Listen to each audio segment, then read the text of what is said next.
wala haula wala quwata illa billahi wa ba'du.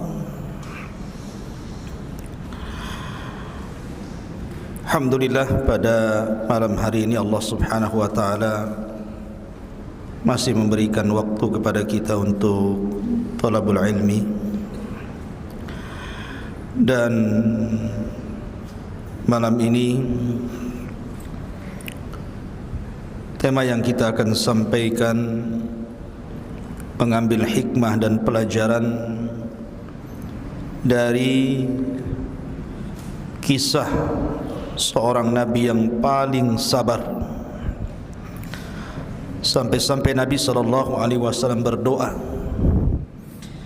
agar dia diberikan kesabaran oleh Allah Azza wa Jalla seperti yang Allah berikan kesabaran kepada Nabi tersebut. Siapa Nabi ini? Nabi ini dikenal di dalam Al-Quranul Karim, namanya Ayyub alaihi salatu wassalam. Ma'asyiral muslimin yang dimuliakan Allah Azza wa Jalla, di dalam Al-Quranul Karim Allah Subhanahu wa taala berfirman dalam suratul Hajj ayat 11, wa minan nasi man ya'budullaha ala harfin fa in asabahu khairun itma'anna bi wa in asabathu fitnatun inqalaba ala wajhihi khasirat dunya wal akhirah dzalika huwal khusranul mubin. Di antara sebagian manusia ada yang menyembah Allah di tepian. Apabila Allah Subhanahu wa taala uji dengan kebaikan, maka dia merasa tenang hatinya. Tetapi kalau Allah Subhanahu wa taala uji dengan keburukan, dengan fitnah, maka mulailah berubah wajahnya sehingga rugi dunianya dan rugi akhiratnya. Dan itulah sebenar-benarnya kerugian. Ma'asyiral muslimin yang dimuliakan Allah Subhanahu wa taala, setiap manusia itu ada ujiannya. Tidak ada satupun manusia yang tidak ada ujiannya, hatta para nabi dan rasul. Dan Nabi SAW mengisyaratkan dalam sebuah hadis, inna asyaddal bala indallahil anbiya thummal amsalu fal amsal.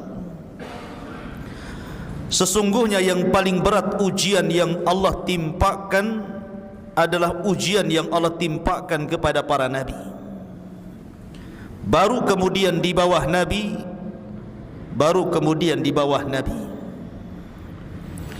Dan Allah tidak mungkin menimpakan sebuah ujian kecuali sesuai dengan kadar keimanannya. Dan Allah juga tidak mungkin menimpakan ujian kecuali sesuai dengan kemampuannya. Tidak mungkin Allah memberikan ujian berlebih dari kemampuan hamba menghadapi ujian. Ma'asyiral muslimin yang dimuliakan Allah Azza wa Jalla, salah satu nabi yang diberikan ujian oleh Allah yang sangat dahsyat adalah Nabi Allah Ayyub alaihi salatu wassalam. Siapa Ayyub? Dijelaskan oleh Imam Ibnu Ishaq, kana rajulan minar Rum.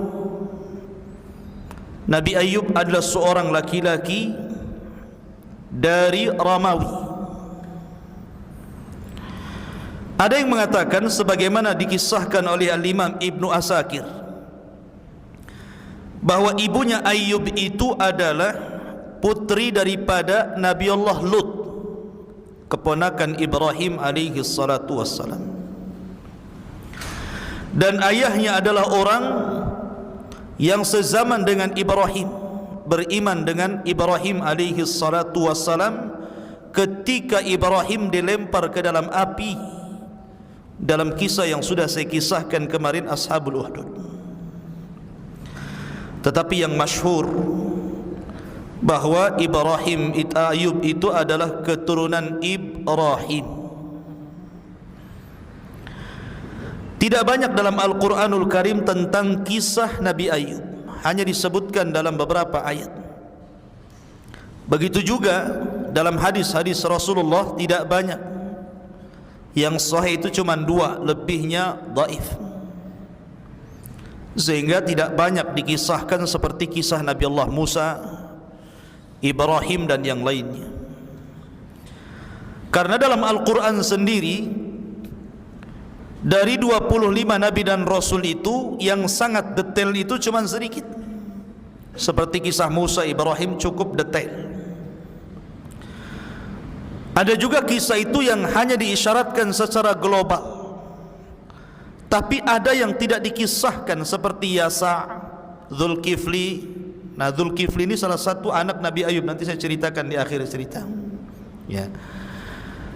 Sehingga untuk membentangkan terlampau panjang kisah ini tentu banyak diambil dari Israiliyat, tapi kita akan cukupkan di dalam Al-Quran, hadis Nabi SAW yang sahih dan keterangan para ulama. Di dalam surah Al-An'am ayat 84, Allah mengatakan, wa min dzurriyyatihi Dawud wa Sulaiman wa Ayyub wa Yusuf wa Musa wa Harun. Dan termasuk anak keturunan Ibrahim adalah Nabi Allah Dawud, kemudian putranya Sulaiman, kemudian Nabi Ayub, Yusuf, Musa dan Harun. Dalam surah Al-An'am disebutkan bahwa Ayub keturunan Ibrahim. Kalau pendapat yang pertama, keturunan Lut, ibunya dari putri Lut dan ayahnya orang yang beriman kepada Ibrahim. Tapi pendapat ini dibantah. Jumhur ulama mengatakan bahwa Ayub keturunan Ibrahim berdasarkan nas Al-Quran.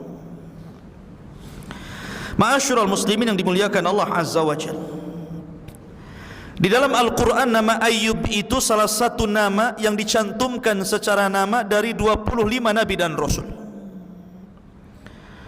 Allah Subhanahu wa ta'ala berfirman, inna auhayna ilaika kama auhayna ila Nuhin wan nabiyyina min ba'di wa auhayna ila Ibrahim wa Ismail wa Ishaq wa Ya'qub wal asbat wa Isa wa Ayyub. Sesungguhnya kami wahyukan kepada wahai Muhammad sebagaimana kami wahyukan sebelumnya kepada Nuh dan para nabi setelahnya.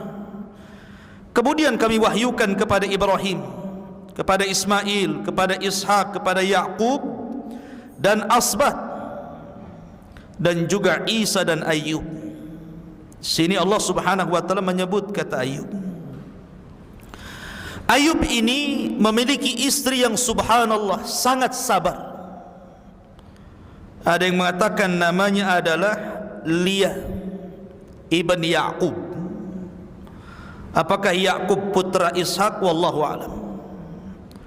Tapi nama perempuan ini adalah Liyah, wanita percontohan seluruh wanita. Sebagaimana suaminya sabar, dia juga sabar. Lalu apa ujian yang Allah Subhanahu wa ta'ala berikan kepada Ayub alaihi salatu wassalam? Disebutkan di dalam surah As-Sad. Ini ujiannya. Allah mengatakan dalam surah As-Sad ayat 41, wadhkur abdana Ayyuba idh nada rabbahu anni massaniya syaitanu binasbin wa adab. Ceritakan wahai Muhammad hamba kami Ayub alaihi salatu wassalam ketika dia menyeru Rabbnya dan mengatakan, ya Rabb, sesungguhnya syaitan telah menimpakan kepadaku binasbin wa adab, dengan berbagai macam nasb, ujian, keburukan dan azab siksaan. Ada yang mengatakan bahawa syaitan itu datang kepada Allah Subhanahu wa taala setelah dia menggoda Ayub dan tidak berhasil, dan mengatakan, wajar saja Ayub tidak bisa digoda wahai Rabb, karena engkau berikan nikmat yang banyak. Karena Ayub itu pemilik tanah yang luas di zamannya. Di desanya itu dia orang kaya, kebunnya luas, ternaknya banyak, emasnya melimpah, kaya raya, dan memiliki 14 anak, semua laki-laki dan sukses, dan memiliki wanita yang sangat sabar, pembantu-pembantu, pokoknya nikmat yang luar biasa. Sehingga syaitan mengatakan, kalau engkau uji dia, saya yakin Ayub tidak akan tahan dengan ujian itu. Tetapi Allah Subhanahu wa taala mensifati Ayub dengan kesabaran. Ayub itu orang sabar. Mulailah Allah Subhanahu wa taala menguji Ayub dengan cara pertama menghilangkan seluruh kekayaannya. Panennya gagal, ternaknya kemudian mati, emasnya habis, bangkrut dia. Ma'asyiral muslimin yang dimuliakan, kalau ini terjadi kepada manusia biasa, kepada kita, anda, saya dan yang lainnya, orang kaya tiba-tiba bangkrut, kira-kira apa yang terjadi? Kalau tidak gila mendadak, gantung diri. Jangankan orang kaya bangkrut, caleg enggak jadi saja, telanjang naik genteng, stres, baru tidak menjabat padahal masih bisa periode berikutnya. Tapi Ayub itu abdun saleh, abdun sabir, hamba yang saleh dan sabar. Sabar dia. Inna lillahi wa inna ilaihi raji'un. Semua toh milik Allah, kembali kepada Allah. Zuhud, kekayaannya bukan dalam hati, kekayaannya di tangan, sehingga kalau menghilangkan kekayaannya, hatinya tetap kepada Allah Subhanahu wa taala. Kemudian setelah itu Allah uji lagi. Tiba-tiba kemudian seluruh putra-putranya meninggal dunia. Ada yang mengatakan dalam cerita Israiliyat, wallahu a'lam, bahwa syaitan itu menjelma orang, kemudian pura-pura mengundang putra-putra Ayub untuk makan-makan di rumahnya. Semua diundang. Ketika putra-putra Ayub dalam rumah itu, tiba-tiba syaitan kemudian merobohkan rumah itu dan menimpa putra-putra Ayub, mati semua. Ingat, meninggal seorang anak itu jauh lebih terasa dibandingkan meninggal orang lain. Kalau orang kehilangan orang tua itu musibah, kehilangan istri musibah atau nikmat? Antum? Nikmat Ustaz, bisa ganti yang baru. Musibah. Kemudian hilang suami, musibah. Jangankan lagi wafat, poligami saja dibilang musibah sama istrinya. Ya. Lah, semua ini musibah, apalagi yang meninggal adalah anak. Semua anaknya. Nabi pernah diuji dengan meninggal anaknya loh ya. Semua putra-putranya meninggal dunia, dan terasa sekali ketika Ibrahim putra beliau meninggal dunia, itu lagi lucu-lucunya tuh. 1 tahun 8 bulan itu masih lucu-lucunya. Sehingga Nabi SAW sedih dan menangis. Ketika ditanya tangisannya, maka Rasul mengatakan, innal aina la tadma wa innal qalba la tahzan wa inna bifiraqika ya Ibrahim la mahzunun. Mata ini bisa berlinang air mata, hati ini bisa sedih, dan kepergianmu Ibrahim sungguh menyesakkan dadaku. Sedih kematian, apalagi 14 anaknya mati semua. ujian yang terberat dialami Ayub alaihi salatu wassalam, tapi Ayub sabar. Ya. Ujian yang ketiga lebih parah lagi, di mana Ayub alaihi salatu wassalam diberikan penyakit judah, penyakit kulit, yang dijelaskan oleh para ulama bagaimana jenis penyakitnya itu. Jadi Ayub alaihi salatu wassalam ketika ditimpa penyakit kulit itu sampai dagingnya itu terkelupas dari tulangnya. Jadi sedikit demi sedikit dagingnya itu terkelupas jatuh. Ada yang mengatakan benjolan penuh nanah dan darah, dan itu belum pernah terjadi pada zaman kaumnya. Subhanallah. 3 musibah ikhwatu fiddin. Siapa yang bisa tahan dengan 3 musibah ini? Orang kaya tiba-tiba bangkrut, meninggal seluruh putra-putra yang menjadikan kebanggaannya, karena Allah yang mengatakan bahwa al-malu wal banun zinatul hayatid dunya. Harta dan kekayaan, al-malu wal banun, harta dan anak-anak itu zinatul hayati dunya, perhiasan kehidupan dunia. Ini dua-duanya lenyap. Belum lagi diberikan ujian penyakit, bukan sehari 2 hari, setahun 2 tahun.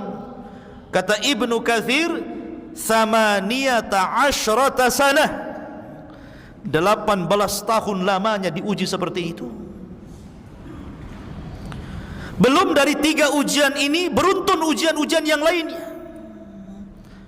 Sebab kalau orang kaya, manusia mendekat. Kalau orang miskin, manusia menjauh. Ya kan? Walaupun kalau kaya, orang kaya pun menjauh dari orang miskin, takut pinjam uangnya.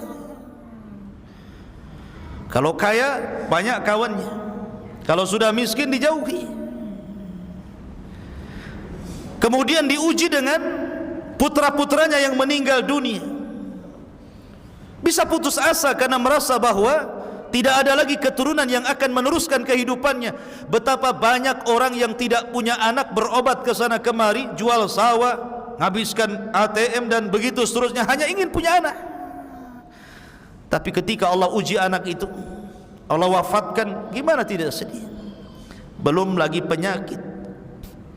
Sehingga satu demi satu kemudian mereka pun meninggalkan Ayub, mulai dari teman-teman akrabnya, kawan-kawan baiknya, sampai kepada keluarganya, sehingga tidak ada yang tersisa kecuali hanya 3 orang yang setia untuk menemani Ayub. 1 istrinya dan 2 kawannya yang kadang datang berziarah, nengok kawannya Ayub. Yang lainnya hilang semuanya. Lihat ujian Allah subhanahu wa ta'ala. Yang 2 orang kawannya pun tiba-tiba ada syak dalam dadanya dan mengatakan, jangan-jangan Ayub saudara kita itu ditimpakan penyakit karena sebuah kutukan. Kawannya mengatakan, bagaimana kau bisa mengatakan seperti itu? Ya, kalau memang bukan kutukan, apa namanya? Ayub itu sudah sakit 18 tahun lamanya. 1 penyakit pun tidak ada tanda-tanda yang diangkat, makin memarah. Kalau bukan kutukan, apa namanya? Jangan-jangan Ayub itu melakukan dosa sehingga Allah subhanahu wa ta'ala adab dia seperti itu. Sampai akhirnya suudzon kepada Ayub. Ini 2 kawan yang baik itu, kalau yang lain sudah habislah. Sehingga kemudian istrinya pernah tidak tahan. Ayub alaihi salatu wassalam itu tidak pernah mengeluh. Dia hanya berzikir kepada Allah, setiap hari berzikir, memuja, memuji, terus mengingat Allah azza wa jalla. Dia tidak pernah berdoa, ya Allah kembalikan kesehatanku, ya Allah kembalikan putra-putraku, ya Allah kembalikan kekayaanmu. Tidak, Ayub tidak pernah mengatakan sedikit pun seolah-olah dia yataladzat, merasa menikmati ujian yang Allah subhanahu wa ta'ala timpakan kepada dia. Ada manusia seperti ini yang enggak ada tasakhud dia, yang ada tasakhud atau tasakhud itu yang ada murang-muring saja hatinya. Ya, memang begitu. Dulu pejabat, kemudian pensiun, sudah tua, masih merasa pejabat saja, bawaannya marah terus. Orang dianggap bawahannya, tetangga di bawah anggotanya, tetangga dianggapnya anggotanya, padahal udah sama tuh, kan gitu ya. Dulu merasa jadi polisi, jadi tentara, sudah pensiun merasa jadi polisi saja tuh. Kadang orang seperti itu, ya. Jadi siapa yang tahan? Lihat, makanya saya katakan ini percontohan Ayub ini yang tidak dimiliki orang-orang. Makanya kalau ada orang yang berdoa, saya ingin sabar seperti saya sabar Ayub, tidak akan bisa. Anda tidak mungkin bisa sesabar Ayub, karena Ayub itu luar biasa istimewa di hadapan Allah kesabarannya. Nggak ada orang yang bisa sabar Ayub itu. Ma'asyiral muslimin, sampai istrinya mengatakan, ya Ayub, lau da'auta rabbaka fa innahu sayastajibu lak. Wahai Ayub suamiku, seandainya engkau berdoa kepada Allah subhanahu wa ta'ala, berdoalah agar Allah menyembuhkan penyakitmu. Minimalnya mintalah kesembuhan. Sudahlah yang lain itu bisa dicari, bisa diupayakan. Yang penting kau jangan sakit, ya. Istrinya meminta kepada Ayub untuk berdoa kepada Allah, karena Ayub itu tidak mau berdoa meminta kesembuhan. Dia asyik berzikir, memuja, memuji, terus mengingat Allah saja. Ayub mengingatkan nikmat kepada istrinya. Dia mengatakan kepada istrinya, wahai istriku, berapa lama kita diberikan nikmat oleh Allah, diberikan kekayaan, diberikan anak-anak, dihormati orang, dihargai, dipuji, berapa lama? Kata istrinya, thamaniyata sana, 8 tahun wahai suamiku. Maka Ayub mengatakan, wahai istriku, kalau Allah subhanahu wa ta'ala telah memberikan kenikmatan kepada kita, thamaniyata sanatan wa ana fi sihhatin wa afiyah, diberikan kenikmatan 8 tahun dan saya dalam kondisi sehat dan diberikan afiyah, kenikmatan yang banyak, maka bagaimana mungkin kita kemudian meminta kepada Allah sementara kita belum sampai kepada tahun nikmat Allah yang berikan kepada kita? Harus seimbang, ya. Kalau Allah memberikan nikmat 8 tahun, maka diuji oleh Allah, harusnya sabarnya 8 tahun baru meminta, begitu loh.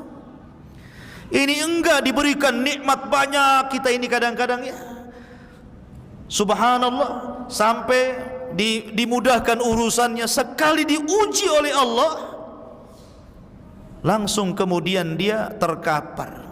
Ya Allah, kenapa asyik saya terus kau uji? Kenapa enggak tetangga sebelah saja? Dia kan ahli maksiat, suruh tetangganya yang sakit, ya kan?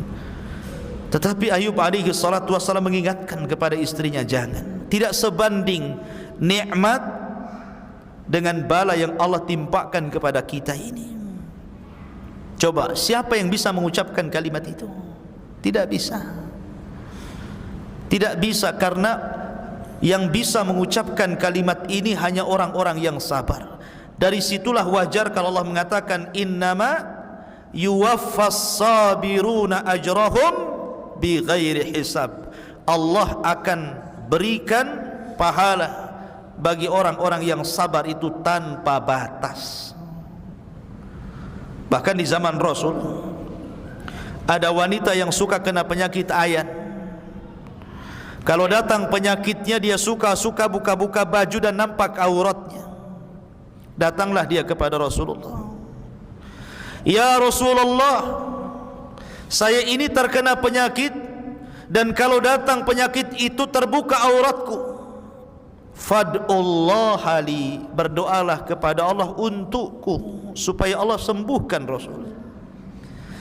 Kata Nabi SAW, kalau kau mau aku akan berdoa, nanti Allah sembuhkan. Wa in sabarti falahul jannah, wa in sabarti falakil jannah. Kalau engkau sabar, Allah akan janjikan kau surga. Milih sembuh atau milih surga? Akhirnya dia mengatakan, aku milih surga. Tapi berdoalah kepada Allah, ya Rasulullah, kalau memang penyakitku kambuh, janganlah sampai aku buka-buka auratku. Lihat, kesabaran wanita ini. Ya. Jadi sabar itu memang ujian. Di zaman Rasul ada wanita meninggal anaknya, kemudian dia nangis di kuburan, meraung-raung di kuburan. Rasul lewat di situ, kemudian dia mengatakan, ittaqillah, bertakwalah kau kepada Allah, kata Rasulullah. Wanita ini menyaut, ya kau bisa mengatakan seperti itu karena ujian tidak menimpamu, ujian itu menimpaku. Kemudian orang ini pergi, dia tidak tahu ini Rasulullah. Kemudian ditanya, ya fulana, Rasulullah lah yang tadi nasihati kamu.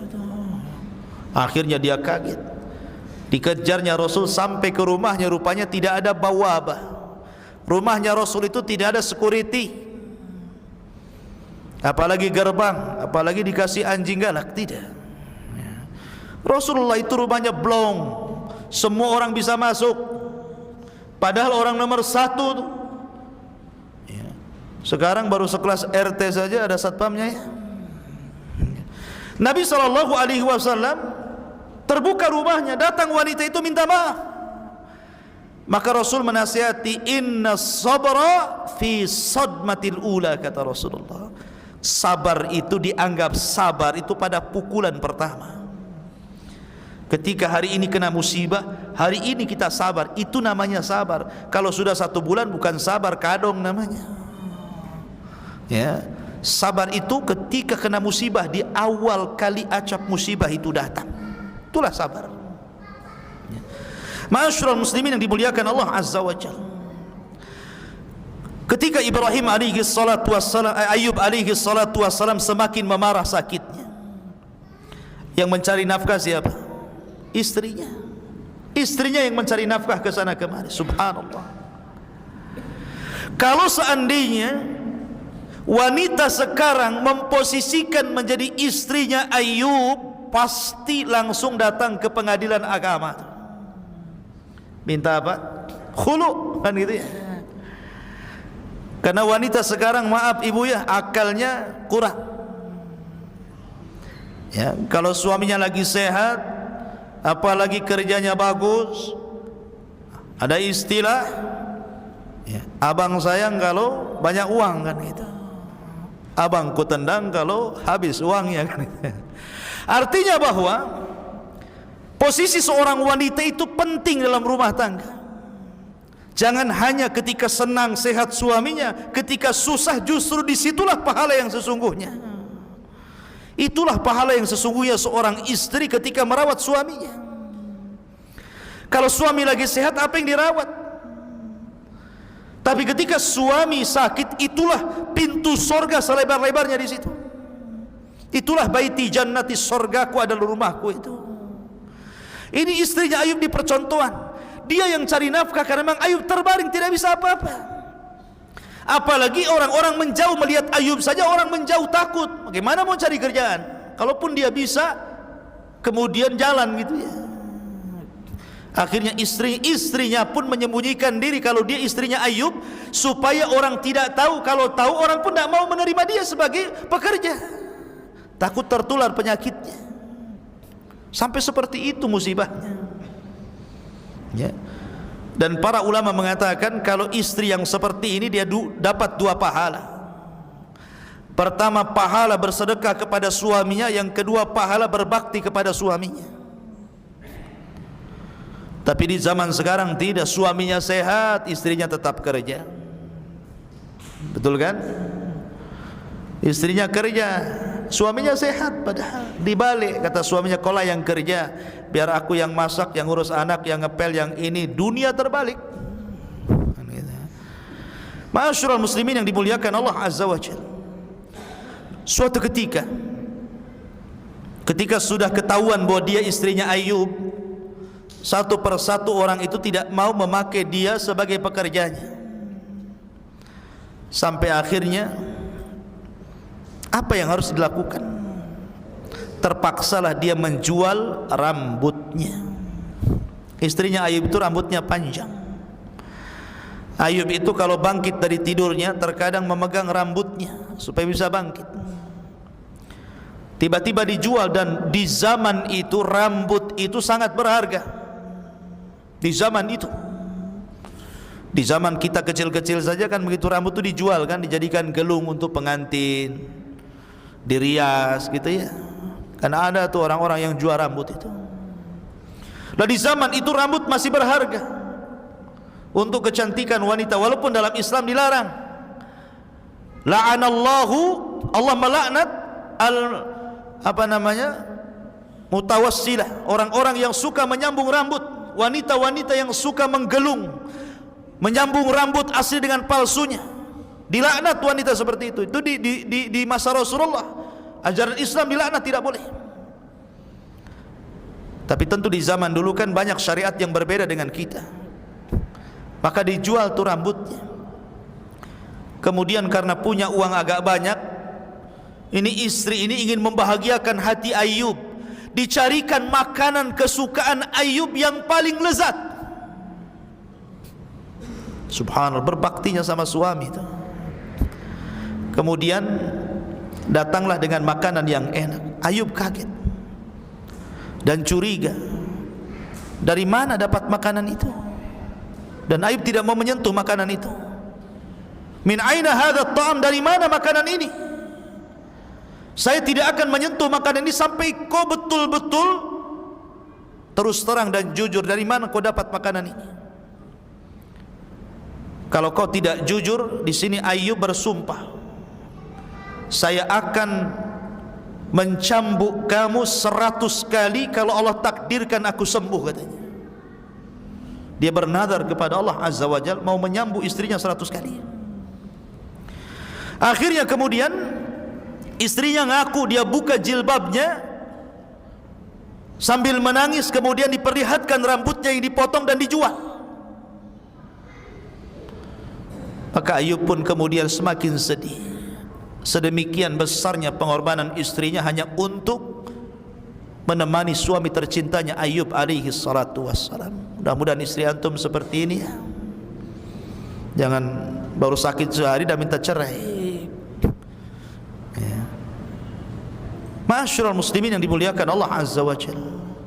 Akhirnya kemudian Ayyub alaihi salatu wassalam mendengar perbincangan dua kawannya yang seolah-olah ada keraguan-raguan, jangan-jangan dia melakukan sebuah perbuatan yang dilarang oleh Allah Subhanahu wa taala, kemudian mendapatkan kutukan yang tidak diberikan kepada umat di zamannya. Dari sinilah Allah Subhanahu wa taala berfirman. Allah Subhanahu wa taala berfirman, wa ayyuba idh nada rabbahu anni massani adh-dhurr wa anta arhamur rahimin. Dan ingatlah ketika Ayyub berdoa kepada Allah, kemudian mengatakan anni massani adh-dhurr wa anta arhamur rahimin, sesungguhnya aku telah ditimpakan penyakit, ya Rabb hilangkanlah penyakitku, karena engkau zat yang maha penyayang dari seluruh makhluk-makhluk yang penyayang. Ayyub hanya minta satu, disembuhkan penyakitnya.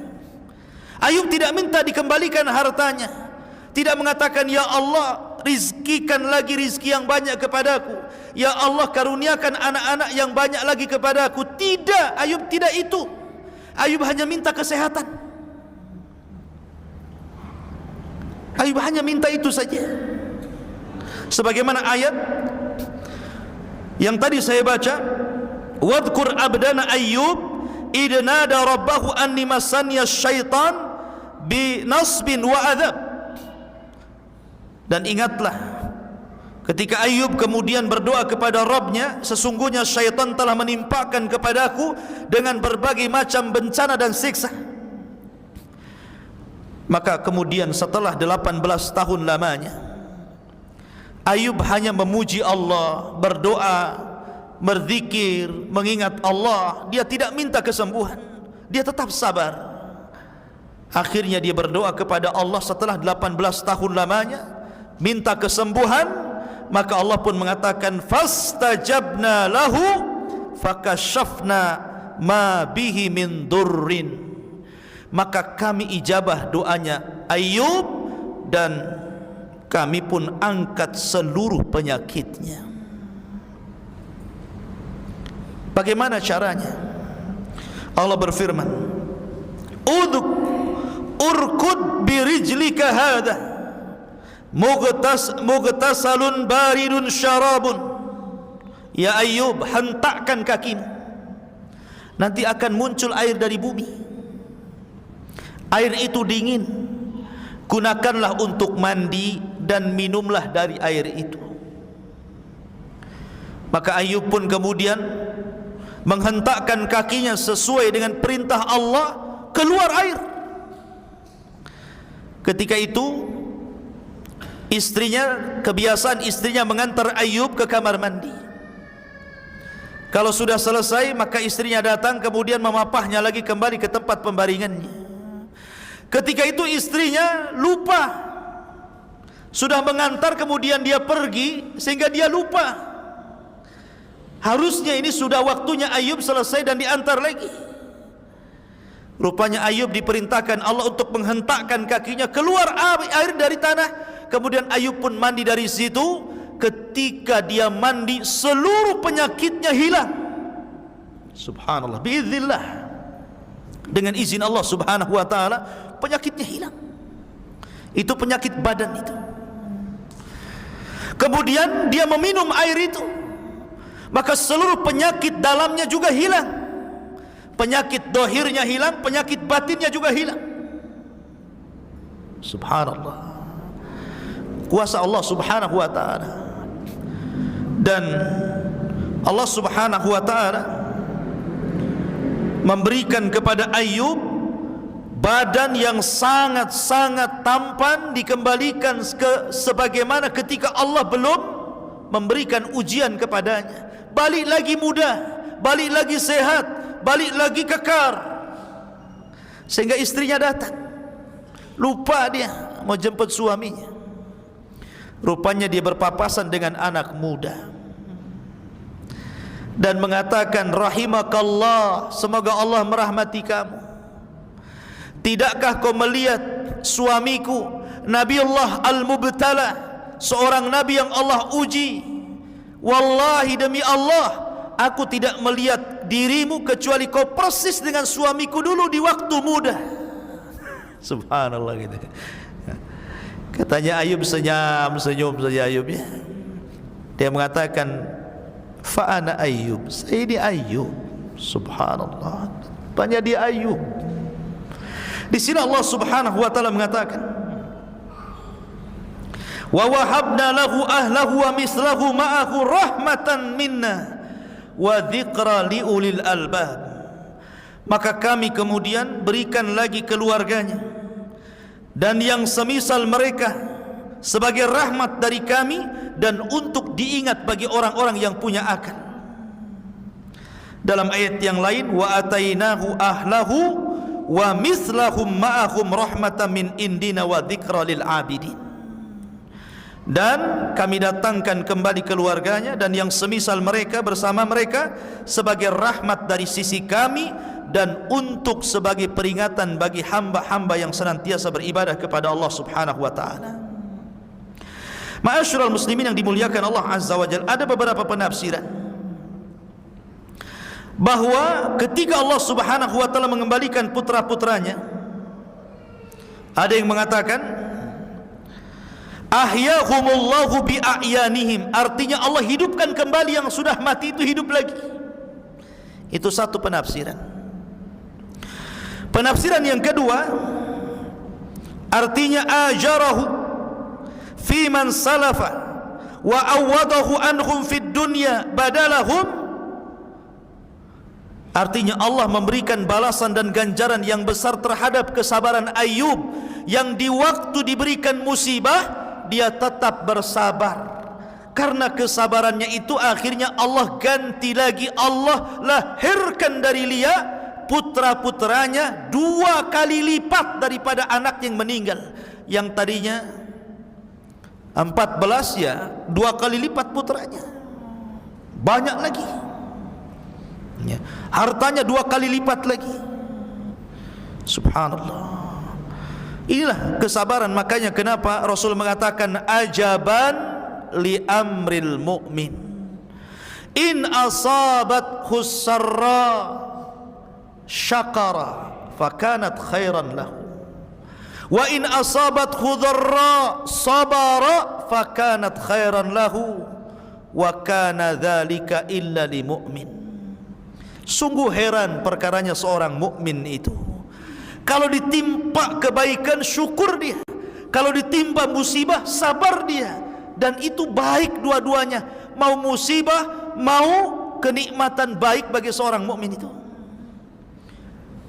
Karena terkadang ujian harta itu lebih berat dibandingkan ujian musibah. Kalau orang sakit paling tinggi terbaring, apalah gitu kan, dia sabar ya. Tapi kalau diberikan harta, semua fasilitas maksiat di genggamannya.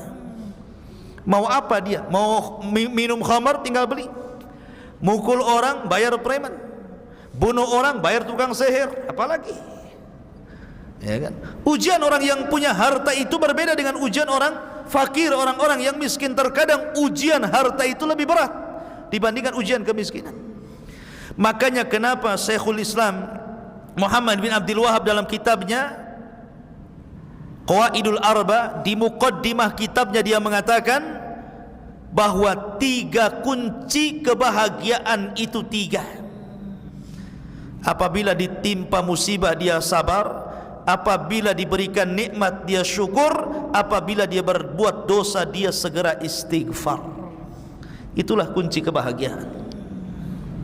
Ma'asyiral muslimin yang dimuliakan Allah Azza wa Jalla, ketika kemudian Ayub alaihi salatu wassalam sudah disembuhkan, artinya satu nikmat sudah dikembalikan.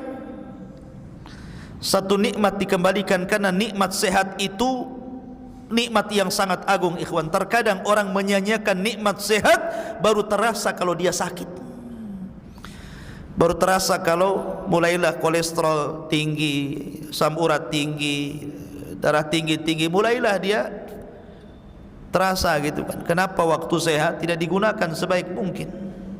Makanya Rasul mengatakan ni'matani maghbunun katsirun minan nas, as-sihhatu wal farag. 2 nikmat terkadang manusia lupa, sehat dan waktu luang. Lah Ayub alaihi salatu wassalam ketika itu teringat dengan nazarnya. Nazar apa? Memukul istrinya kan. Dia kan sudah nazar dulu mau pukul istrinya.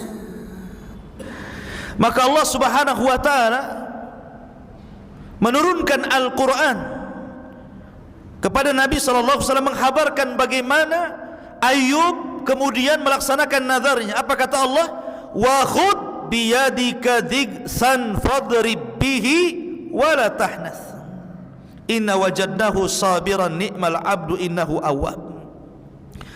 Ambillah wahai Ayub seikat rumput, hitung 1, 2 sampai 100 rumput, ikat jadi 1.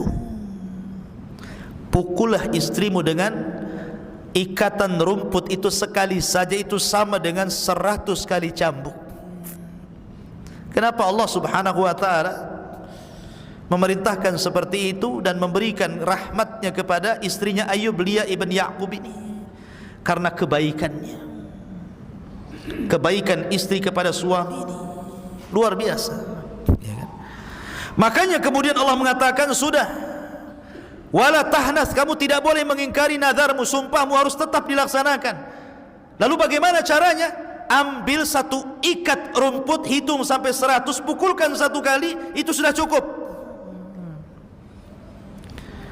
Kemudian setelah itu dijelaskan bagaimana Allah Subhanahu wa taala mengembalikan kekayaan Ayub alaihi salatu wassalam. Dijelaskan dalam sebuah riwayat. Jadi ketika Ayub alaihi salatu wassalam sedang mandi dia, tiba-tiba ada hujan, tapi bukan air. Sebagaimana disebutkan oleh Ibnu Abi Hatim dari hadis Abu Hurairah radhiyallahu an, lamma afallahu Ayyub alaihi salam, ketika Allah memberikan kesembuhan kepada Ayyub alaihi salatu wassalam, amtara alaihi jaradan, tiba-tiba belalang jatuh dari langit, hujan belalang. Tapi belalang itu bukan belalang asli, tapi belalang berupa emas. Emas yang berbentuk belalang jatuh dari langit, hujan. Mau nggak antum kayak gitu? Mau lah Ustaz ya. Dan nggak pernah beli kalung sama istri, kasihlah di belalang satu katanya. Jadi belalang emas ya, jaradan min zahab, faja'ala ya'khudhu biyadihi, maka kemudian Ayub pun mengutip satu-satu itu belalang emas itu. Wa yaj'alu fi thawbihi, kemudian dikumpulkan di pakaiannya. Qala, dan mengatakan, dikatakan kepada Ayub, Allah berfirman, ya Ayub, ama tashba', wahai Ayub, belum kenyang kamu?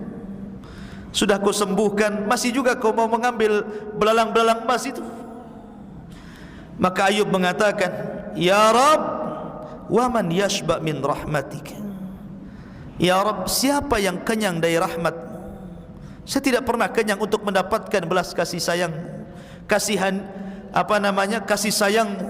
Aku tidak akan pernah kenyang untuk terus meminta kasih sayang-Mu ya Rabb. Akhirnya kemudian dikumpulkan emas-emas itu sampai akhirnya satu lumbung, semuanya emas belalang itu. Disitulah Allah subhanahu wa ta'ala kembalikan lagi kekayaannya. Dia beli lagi kebun, dia beli lagi ladang. Kemudian orang pun mulai satu persatu mendekat kepada Ayub alaihi salatu wassalam. Maka Ayub dikembalikan semua nikmatnya. Al jaza'u min jinsil amal, balasan itu disesuaikan dengan amalannya. Sabar itu indah, dan kemenangan itu ada pada kesabaran. Ma'asyiral muslimin, sebagaimana putranya, sebagaimana Ayub adalah hamba Allah yang sabar. Ayub diberikan banyak putra, dan salah satu putranya yang kemudian diperselisihkan apakah dia nabi ataukah bukan, tetapi karena Al-Quran menyebutkan secara nas namanya, maka jumhur mayoritas ulama mengatakan dia seorang nabi. Namanya Dzulkifli ibn Ayyub, namanya Bishr ibn Ayyub, kemudian kunyahnya Dzulkifli. Kenapa disebut Dzulkifli? Ini kita kisahkan sedikit. Karena kisah Dzulkifli ini dalam Quran tidak disebut kecuali di 2 ayat, dan tidak banyak riwayat yang menceritakan tentang Dzulkifli ini, sehingga susah menceritakannya. Lah ketika Allah menyebutkan tentang cerita Ayub, maka Allah mengatakan, wa Ismaila wa Idrisa wa Dzulkifli kullun minas sabirin. Setelah Allah bercerita tentang Ayub, ayat setelahnya apa? Dan Allah sebutkan dan Ismail, kemudian Idris, kemudian Dzulkifli. Tiga nabi ini termasuk hamba Allah yang sabar. Ismail ada orang yang paling sabar. Ketika ayahnya mengatakan, inni ara fil manami anni adzbahuka fangdur madza tara. Hai Ismail, semalam abimu bermimpi aku menyembelih dirimu, bagaimana pendapatmu? Itu kalau seandainya antum bercerita kepada anakmu, nak, bapakmu semalam mimpi nonjok kamu. Apa kata anaknya? Bapak aja lah yang ditonjokkan gitu. Ini disembeli bukan ditonjok, disembeli. Tapi Ismail sabar. If'al ma tu'mar satajiduni insyaallahu minas sabirin. Lakukan saja, lakukan saja wahai bapakku, kau akan mendapati aku termasuk hamba Allah yang sabar. Sabar ditinggal anak-anak kecil sama ibunya Hajar di tempat yang tidak ada tanaman, tidak ada air, tidak ada apa-apa. Biwadin ghairi di zar'in inda baitikal muharram, di sebuah lembah kering kelontang, ditinggal Ibrahim. Sabar. Bahkan ketika membuat meninggikan Ka'bah bersama Ibrahim pun dia sabar. Itulah Ismail kesabarannya. Kemudian Idris sabar. Kenapa disebut Idris? Karena Idris itu orang yang suka membaca, suka belajar, suka thalabul ilmi. Dan thalabul ilmi itu butuh kesabaran. Kata Ibnu Katsir, la yunalul ilmu birahatil jismi. Tidak mungkin ilmu itu diraih kecuali dengan tidak mungkin ilmu diraih dengan cara istirahat badan, mustahil. Antum tidur saja tiba-tiba dapat ilmu laduni, enggak akan. Ilmu itu dicari, dipelajari. Dan ilmu itu cuma ada dua, Al-Quran dan Sunnah. Selain itu tidak boleh diajarkan, dipelajari. Seperti ilmu sihir, ya, sampai ada seseorang yang sanggup mendatangkan malaikat, mendatangkan nabi. Ilmu dari mana itu? Malaikat kok bisa diperintah? Malaikat itu hanya bisa diperintah oleh Allah. Wa yaf'aluna ma yu'marun. Mereka melakukan apa yang diperintahkan Allah. Ini orang bisa memerintahkan malaikat, hebat tidak? Hebat, tapi konyol. Ya. Nabi pula diperintah seolah-olah nabi bawahannya, suruh datanglah, haula wala quwata illa billah. Kemudian dikatakan ini ilmu Allah. Ilmu dari Allah dari mana? Itu syaitan. Orang ini dimain-mainkan dengan setan. Tidak ada ilmu Allah kayak gitu. Nabi saja tidak bisa mendatangkan malaikat. Ketika Jibril kemudian membawakan wahyu pertama kali, Rasul rindu ingin berjumpa dengan Jibril, tapi tidak bisa juga. Ya. Sampai akhirnya Jibril yang datang kepada Rasul menyampaikan wahyu berikutnya. Mana bisa dipanggil? Kemudian wa Ismail wa Idrisa wa Dzul Kifli. Kenapa disebut Dzul Kifli? Dzu itu pemilik, kifl itu yang memberikan kafalah. Kafalah itu artinya yang merawat, yang melindungi, yang menjaga, itu artinya kafalah. Makanya orang yang mengkafil anak yatim, ya, disebutkan dalam hadis Nabi, ana wa kafilul yatim fil jannata kahataini. Aku dan para pengkafil anak yatim seperti ini di surga, kata Rasulullah.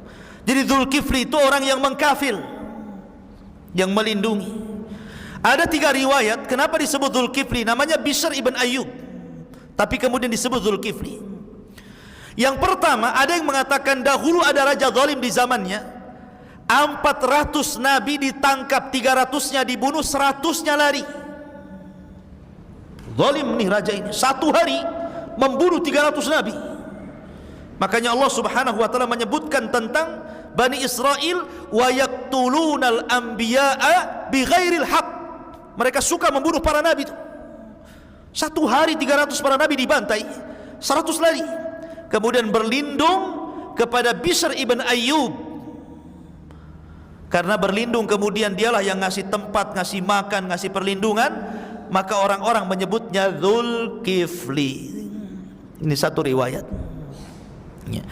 Ada yang mengatakan bahwa Dzul Kifli itu disebut Dzul Kifli karena dia orang kaya, mewarisi kekayaan Ayub alaihi salatu wassalam, dan dialah yang mengkafir orang-orang fakir di zamannya.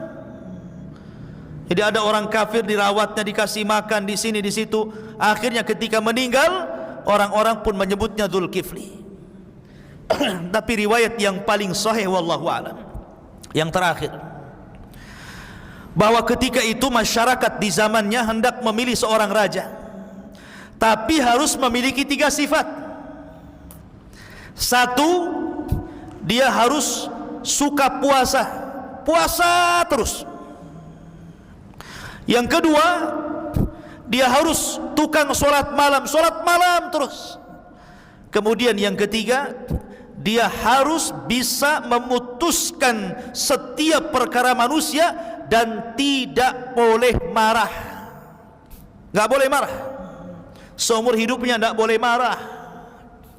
Ada yang nggak bisa marah? Yang nggak bisa marah banyak, yang bisa marah lebih banyak. Orang kan diberikan marah, makanya Rasul mengatakan la taghdab, la taghdab, la taghdab, faraddada miraran, kan gitu. Jangan marah, jangan marah, jangan marah. Berkali-kali Rasul mengucapkan seperti itu. Ini kalau dia berkuasa tidak boleh marah sedikit pun. Coba, berat nggak itu? Puasa terus setiap hari, Solat malam terus setiap malam, dan dia tidak boleh marah ketika memutuskan urusan manusia, dan itu tidak ada kecuali pada Bishr ibn Ayyub. Dia setiap hari solat itu 100 rakaat, sabar, tidak pernah marah.